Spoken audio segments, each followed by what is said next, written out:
और चलिए खबरों में आगे बढ़ेंगे, बात करेंगे अमित शाह के दौरे को लेकर। तो आपको बता दें कि अमित शाह दौरे पर रहेंगे यूपी के और कई बड़ी सौगातें भी देंगे। तो एक बड़ी खबर आपको बता रहे हैं, आज यूपी दौरे पर रहेंगे अमित शाह। पहले कौशाम्बी पहुंचेंगे और उसके बाद में कौशाम्बी पहुंचकर महोत्सव का उद्घाटन करेंगे। कई योजनाओं की बड़ी सौगात भी देने वाले हैं। आजमगढ़ जाने का भी प्रोग्राम है। इसके अलावा नामदारपुर गांव में भी जनसभा को संबोधित करेंगे। तो आज दिन भर यूपी में ही बिताएंगे अमित शाह। तैयारियां देखिए जोरों पर, तस्वीरें आपको दिखा रहे हैं। प्रशासन की तरफ से तैयारियां पुख्ता कर ली गई हैं। ऐसे में सुरक्षा के भी चाक चौबंद इंतजाम किए गए हैं और मिशन 2024 की तैयारियां जोरों पर है। बीजेपी ने कमर कस ली है और कौशाम्बी से शुरुआत करने जा रहे हैं अमित शाह। आज बड़ी सौगात यूपी वासियों को भी मिलेगी। कई परियोजनाओं का लोकार्पण और शिलान्यास आज केंद्रीय गृह मंत्री अमित शाह करेंगे। इसके अलावा जनसभा को भी संबोधित करेंगे और बीजेपी के पक्ष में माहौल भी बनाएंगे। तो ऐसे में बड़ी संख्या में लोगों के पहुंचने का भी संभावना जताई गई और लोगों के पहुंचने का सिलसिला भी शुरू हो चुका है। दूसरी तरफ प्रशासन ने भी तैयारियां शुरू कर दी हैं और इसके बाद में देखिए कौशाम्बी पहुंचेंगे पहले, जिसके बाद में आजमगढ़ जाने का भी उनका प्रोग्राम रहेगा। ज्यादा जानकारी के साथ में कौशाम्बी से धारा सिंह जुड़ गए हैं, आजमगढ़ से जुड़ गए हैं उपेंद्र द्विवेदी। उपेंद्र, सबसे पहले मैं आप ही के पास में आऊंगी। क्या आजमगढ़ पहुंचने को लेकर ऑफिशियल तौर पर अनाउंसमेंट हो चुका है कि अमित शाह आजमगढ़ भी पहुंच सकते हैं और ऐसे में क्या तैयारी?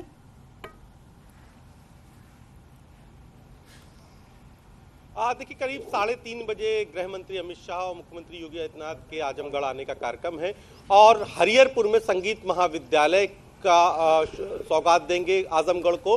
तो साथ ही साथ करोड़ों की परियोजनाओं का शिलान्यास और लोकार्पण होगा।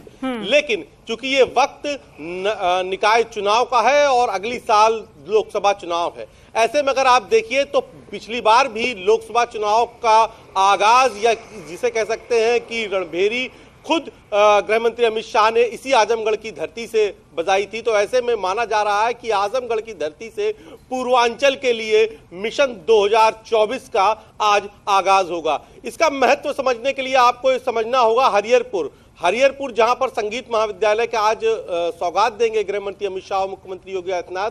ये हरिहरपुर उस संगीत घराने से है जिसका ताल्लुक जो छन्नूलाल मिश्रा है, पद्म भूषण छन्नूलाल मिश्रा, उनसे है। छन्नूलाल मिश्रा प्रधानमंत्री नरेंद्र मोदी के जब उन्होंने वाराणसी से लोकसभा का चुनाव लड़ा तो उसके प्रस्तावक भी थे और हरिहरपुर संगीत घराना उनका है। तो ऐसे में उस आजमगढ़ में, जिस आजमगढ़ में हमेशा आतंकी जो कनेक्शन थी उसकी बात सुनी जाती थी, जिसे एक बार आतंकवाद की नर्सरी भी कहा गया, लेकिन आज वहां से संगीत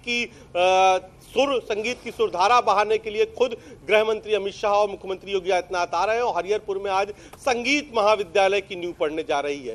इसके बाद न केवल हरिहरपुर बल्कि ये जो पूरा घराना है यानी कि बनारस घराना और हरिहरपुर संगीत घराना, यहाँ से यहाँ के जो नवोदित कलाकार हैं, चाहे वो शास्त्रीय संगीत के हो चाहे गायन के, उनको एक बड़ा मंच मिलने जा रहा है। और आज जब गृह मंत्री अमित शाह अपने मंच से अपना संबोधन करेंगे, चूंकि जनसभा भी है, तो ऐसे में जब संबोधन करेंगे तो लाजमी तौर पर वो इस बात का जिक्र जरूर करेंगे कि कैसे आतंकवाद के लिए आजमगढ़ को जाना जाता था और आज आजमगढ़ में करोड़ों की इन सौगात से अब उसकी तस्वीर बदल रही है। आपको जैसा कि पिछले दिनों उपचुनाव में यहाँ पर भाजपा की जीत हुई और ये सीट हमेशा से समाजवादी पार्टी का गढ़ रही है, लेकिन पिछली बार यहाँ पर उपचुनाव में दिनेश लाल निरहुआ भाजपा से जीते थे और खुद दिनेश लाल भोजपुरी के लेकिन ये भी लेकिन तो अब उपेंद्र, भाजपा की कोशिश है आजमगढ़ को जैसे कि सपा का गढ़ भी कहा जाता है, तो अब देखना ये होगा कि पहले तो भारतीय जनता पार्टी की जीत हुई थी, लेकिन अब आगे कैसी तैयारी की जा रही है और अमित शाह को कितना समर्थन यहां पर मिलता है।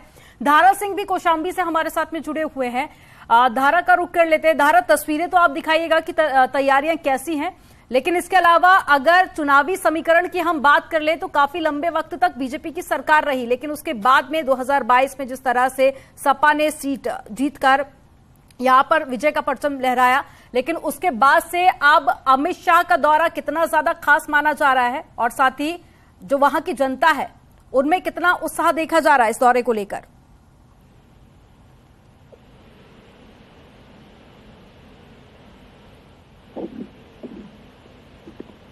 मेरी आवाज आप तक पहुंच पा रही? धारा, तो धारा से संपर्क टूट गया है, दोबारा से जुड़ने की कोशिश करेंगे। तो देखिए, कौशाम्बी में भारतीय जनता पार्टी काफी लंबे वक्त तक रही, लेकिन 2022 में जब बाय इलेक्शन हुए उसमें समाजवादी पार्टी ने जीत हासिल की। अब ऐसे में अगर 2024 की बात करें तो मिशन 2024 में भारतीय जनता पार्टी उन सीटों पर ज्यादा फोकस कर रही है जो कि पहले हार चुकी थी। धारा एक बार फिर से हमारे साथ में जुड़ गए हैं, धारा का रुख कर लेते हैं। धारा, किस तरह की तैयारी और क्या चुनावी समीकरण अब आप देख रहे हैं?